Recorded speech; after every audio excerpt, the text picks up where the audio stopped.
Wow, la croissance à Bali a augmenté de 11% par rapport à l'année dernière. C'est incroyable cette île.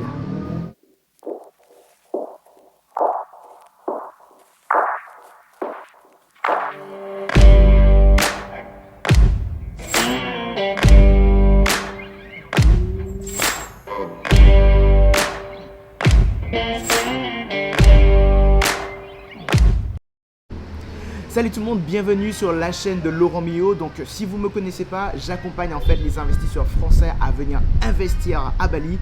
Et aujourd'hui, je vous fais une vidéo assez spécifique en fait sur le tourisme ici. Donc autant être super honnête avec vous, ça va pas être une vidéo où je vais vous montrer la plage, les motos, voilà, la nourriture à Bali. Ça va être une vidéo très détaillée. Donc je vais vous partager exactement comment je fais mon analyse de l'île. Cette vidéo n'est que mon interprétation des chiffres. Il faut bien que vous le compreniez. La deuxième chose aussi qu'il va falloir savoir, c'est que je ne cherche pas à critiquer ni aucune culture, ni aucune religion. J'analyse purement les chiffres comme ils sont, les chiffres du tourisme. Alors, venez voir ça. Pour ceux qui se demandent en fait quels sont les touristes qui viennent à Bali, quelles sont leurs nationalités. Alors, je vous montre exactement les chiffres comme ils sont des statistiques du bureau des statistiques de Bali.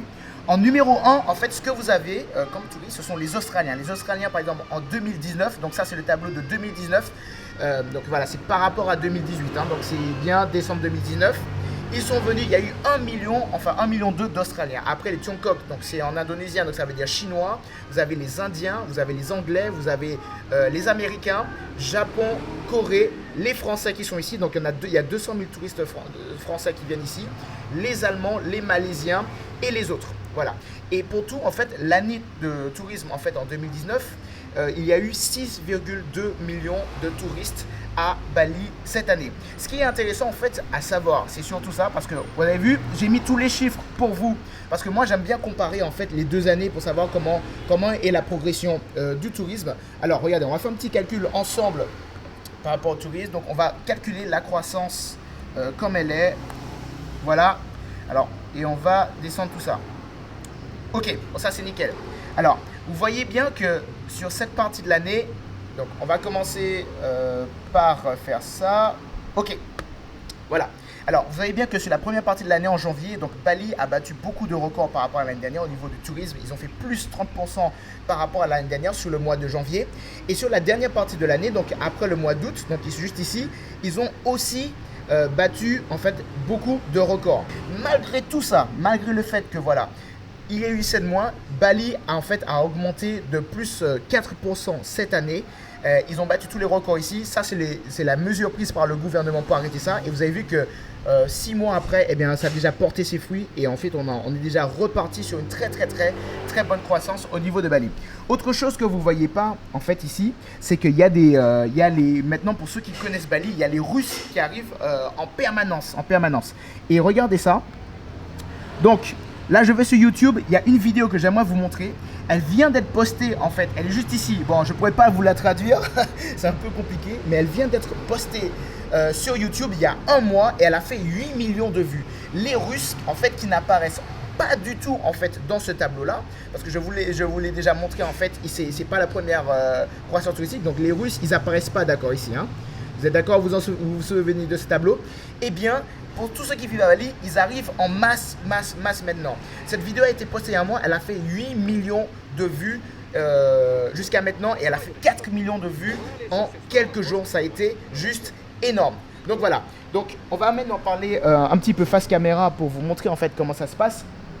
Alors, et je vais vous donner en fait tous les vrais pronostics de ce que je pense en fait par rapport à Bali.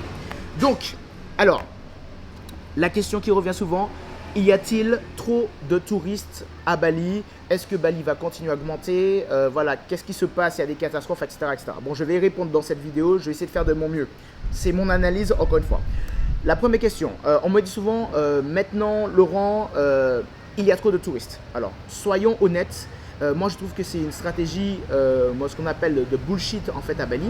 Alors pourquoi? Parce qu'en fait, le tourisme à Bali se concentre principalement sur 4 zones. Ça va être Ubud, ça va être Canggu, ça va être Seminyak, ça va être Kuta. Globalement, si je devais faire un pot généraliste, ça va être globalement ça.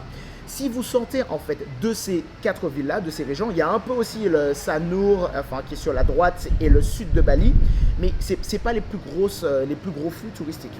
Si vous sortez de ces zones-là, eh bien à Bali, vous avez vraiment la verdure, vous avez aussi de superbes plages. Donc si vous allez au nord, vous allez à droite. Donc il n'y a pas de problème en fait de masse touristique qui arrive en permanence. Au niveau maintenant de la croissance touristique, eh bien on a, peu importe les chiffres que vous regardez, je vous ai moins montré les statistiques officielles de Bali, on a une croissance qui est pratiquement assurée. Les statistiques le disent que le nombre de touristes va doubler jusqu'en 2023. Regardez ça, il y a un arbre sympa. Dans un restaurant, il y a un arbre. C'est en vrai, hein, c'est pas du faux. Comment savoir si Bali, en fait, c'est une île aussi intéressante? Il suffit aussi de regarder le comportement des gens. Généralement, quand vous allez dans une ville, visiter un autre pays, vous y retournez une fois. Vous n'allez pas disons que vous voulez aller en Pologne, vous voulez visiter la Pologne, vous allez en Pologne, vous dites voilà c'est sympa, j'ai aimé la Pologne, vous allez visiter et après vous le marquez sur votre carte et vous dites next, voilà je passe à autre chose et puis vous faites un autre pays. À Bali, il y a un phénomène qui est assez intéressant, c'est que les gens qui viennent généralement à Bali reviennent vraiment plusieurs fois à Bali. Ils viennent 1, 2, 3, 4 fois. Si vous avez des gens dans votre entourage qui sont déjà allés à Bali, vous n'avez qu'à leur demander. La plupart des gens reviennent plusieurs fois à Bali et c'est ça qui est assez intéressant. Il y a aussi un phénomène, il y a aussi des amis en fait qui viennent ici, qui vivent ici à Bali.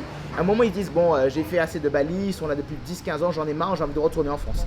Eh bien, quelques mois après, la plupart des gens, encore une fois, en tout cas de ceux qui sont dans mon entourage, ils reviennent à Bali parce que tout simplement la qualité de la vie, la disponibilité des gens, la gentillesse, la culture, tout est vraiment très simple ici. Ce qui fait que Bali devient en fait une île un peu, c'est comme une bulle où les gens aiment y être, où les touristes viennent en permanence. Donc le tourisme ici, il est pratiquement assuré et ça n'est que mon avis. Alors il faut bien le comprendre, ok? Bon, autre chose que j'aimerais vous dire, c'est au niveau des pronostics pour savoir comment investir à Bali, parce qu'on parle bien sûr d'investissement. En fait, il y a 3 choses sur lesquelles il va falloir vraiment faire très attention. Si vous voulez venir ici, par rapport à la masse touristique, par rapport à ce qu'il y a, il y a 3 règles. La première chose, c'est comme partout dans le monde, hein, c'est la localisation. Il va falloir faire attention à être très bien placé sur Bali pour pouvoir avoir un bien en permanence rentable. Et là, vous n'allez pas avoir accès, vous n'allez pas avoir toute cette compétition en face de vous. La deuxième chose sur laquelle il va falloir en fait vous focaliser, c'est de bien construire les villas à Bali. Pourquoi? Parce qu'il y a eu beaucoup d'abus ici. On a fait souvent en fait un petit peu du beau pour pas cher dans les années précédentes, donc les gens disaient wow, etc. Mais le problème c'est que Bali c'est une île où les terres bougent beaucoup, où vous avez beaucoup d'humidité et toutes ces choses là. Du coup, au bout de 3-4 ans, les coûts de maintenance explosent. Donc c'est la face cachée de ce qui se passe à Bali lorsque vous voulez investir. Et le dernier point en fait sur lequel il va falloir vraiment faire attention après la construction et la maintenance, c'est vraiment de fournir de l'expérience aux gens dans les villas quand ils viennent voir Bali. Si vous respectez ces 3 règles-là, vous êtes sûr d'avoir une très bonne rentabilité à Bali et voilà quoi. Je pense que c'est bon. Alors, si vous avez aimé cette vidéo, je sais qu'elle a été un peu longue, je sais qu'on a parlé chiffres, etc. J'ai essayé de vous montrer l'analyse pure comme je la fais. J'essaie aussi de réduire toutes ces choses-là. Donc, si vous avez aimé la vidéo, laissez un like, souscrivez à la chaîne et puis envoyez-moi vos messages. Et allez voir l'Instagram Laurent Millot parce que je suis très actif dessus. Allez, je vous dis ciao, ciao.